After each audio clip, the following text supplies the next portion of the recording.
Está no ar, Plantão Eco.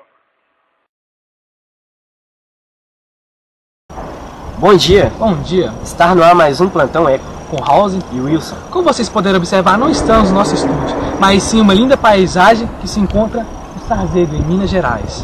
E hoje, para nos ajudar, iremos contar com nossa linda equipe que está nessa linda vegetação. E hoje iremos falar sobre domínios morfoclimáticos com ênfase no Cerrado. E para começarmos, vamos falar o que representa o domínio morfoclimático. Os domínios morfoclimáticos representam a combinação de um conjunto de elementos da natureza, relevo, clima, vegetação, que se interrelacionam e interagem, formando uma unidade paisagística. Podemos observar no mapa, o Cerrado se localiza na região central do Brasil. E entre 6 domínios morfoclimáticos, existem as faixas de transições. Nessas faixas são encontradas características de 2 ou mais domínios morfoclimáticos.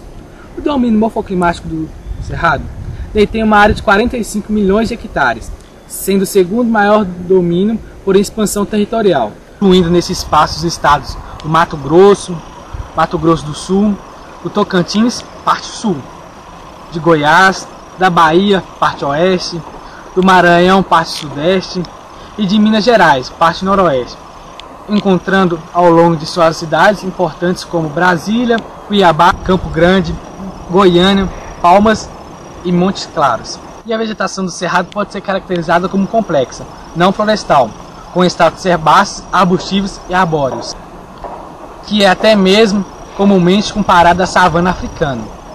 E para falar melhor sobre a vegetação, vou passar para o meu amigo Wilson. Bom, as características das árvores são presença marcante de árvores de galhos tortuosos e de pequeno porte. As raízes destes arbustos são profundas, ou seja, propriedades para a busca de águas em regiões profundas do solo, em épocas de seca.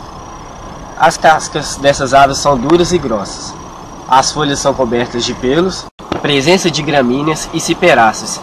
O Cerrado é uma vegetação típica de locais com as estações climáticas bem definidas, uma época bem chuvosa e outra muito seca, e regiões de solo de composição arenosa. Infelizmente, em função da agricultura nessa região, principalmente de soja, o Cerrado vem diminuindo o tamanho com o passar dos anos. O crescimento da pecuária de porte também tem colaborado para a diminuição deste tipo de vegetação. Ambientalistas afirmam que, nos últimos 50 anos, a vegetação do Cerrado diminuiu para metade do tamanho original. Como vimos com o nosso amigo Wilson, a característica da vegetação do Cerrado é bem simples. Agora irei falar um pouco sobre o solo, classificado como latossolo. Solo constituído predominantemente por material mineral, o ácido, apresentando baixa concentração de nutrientes, além da alta saturação de alumínio. A deficiência nutricional é um fator que caracteriza bastante a vegetação dos biomas do Cerrado. A baixa concentração de nutrientes e alta concentração de alumínio no solo contribui para a baixa produção da biomassa aérea das plantas, o crescimento, influenciando na baixa produção da vegetação ao longo do ano. Mas com a utilização do método da colagem, colocando-se calcário no solo, estão sendo aproveitados pelo setor agrícola, transformando-se na nova fronteira da agricultura, representadas pelas expansões do cultivo de soja, feijão, arroz e outros produtos. Nesses domínios estão as áreas dispersoras da bacia do Paraná, do Paraguai, do Tocantins, do Madeira e outros rios. Agora o nosso amigo Dentinho irá falar sobre o clima do Cerrado. Bom dia! O clima predominante no Cerrado é o tropical sazonal, de inverno seco. A temperatura média anual é de 25 graus centígrados, podendo chegar à marcação de 40 graus centígrados na primavera. As mínimas registradas podem chegar aos valores próximos de 0 graus centígrados nos meses de maio, junho e julho. Em geral, a precipitação média anual fica entre 1.200 e 1.800 milímetros, ao contrário da temperatura. A precipitação média mensal apresenta uma grande estacionalidade, concentrando-se nos meses de primavera e verão, outubro a março, sem a estação chuvosa. Curtos períodos de seca, chamados de veranos, podem ocorrer em meio a essa estação, criando sérios problemas para a agricultura. No período de maio a setembro, os índices pluviométricos mensais reduzem-se bastante, podendo chegar a 0. Os pontos mais elevados do Cerrado estão na cadeia que passa por Goiás em direção ao sudeste e nordeste, Serra dos Pirineus com 1.385 metros de altitude, as Chapadas Veadeiras com 1.250 metros e outros pontos com elevação consideradas que se estendem em direção ao noroeste. O relevo é um tanto acidentado, com poucas áreas planas. Nos morros mais altos são encontrados pedregulhos, argila, com inclusões de pedras e camadas de areia. Agora iremos com o nosso repórter instalado, que irá falar da economia existente do Cerrado. Esse é instalado. Ocupando cerca de um quarto do território brasileiro, o Cerrado é a principal fronteira de expansão da agropecuária desde os anos 60. Hoje, em mais de 40% do seu território, 850 mil km², são encontrados pastagens cultivadas e plantios de soja, algodão, eucaliptos e cana-de-açúcar. Cerca de 6 em cada 10 hectares de terras no bioma são naturalmente aptos à agricultura mecanizada, característica que o tornou responsável por 1/4 de produção nacional de grãos e por abrigar 4 em cada 10 cabeças do rebanho bovino nacional. Agora o repórter Soares irá complementar a informação que eu acabei de passar. Além do que o repórter Salado comentou, metade das quase 10 milhões de toneladas de carvão vegetal produzidas por ano no Brasil vem do desmatamento do cerrado nativo. E, vale ressaltar, estimativas apontam que 70% das pastagens cultivadas brasileiras estão degradadas, majoritariamente no cerrado e áreas de transição entre o bioma e a Amazônia. Isso prejudica a produtividade e a sustentabilidade da própria pecuária.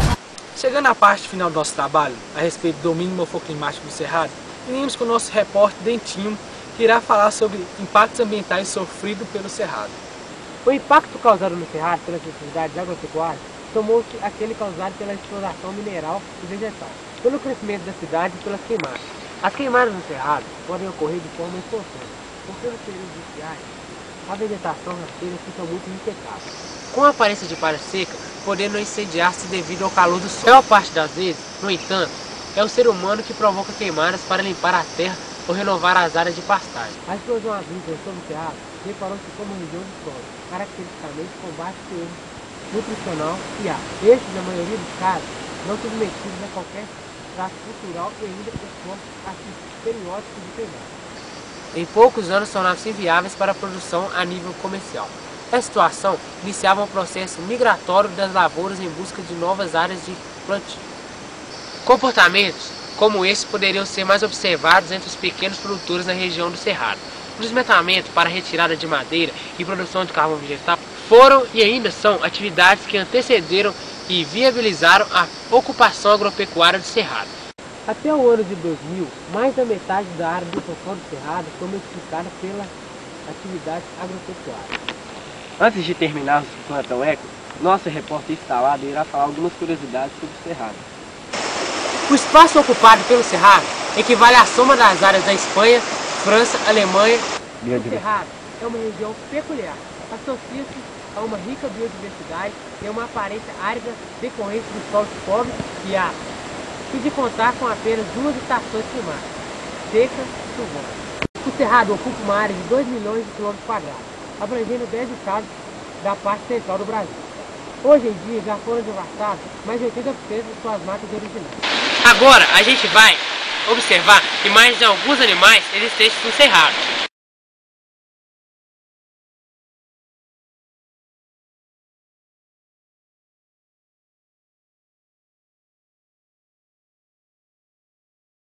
Acabamos de cometer um pequeno erro.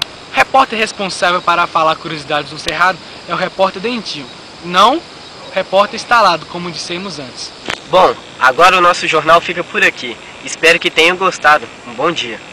Bom dia!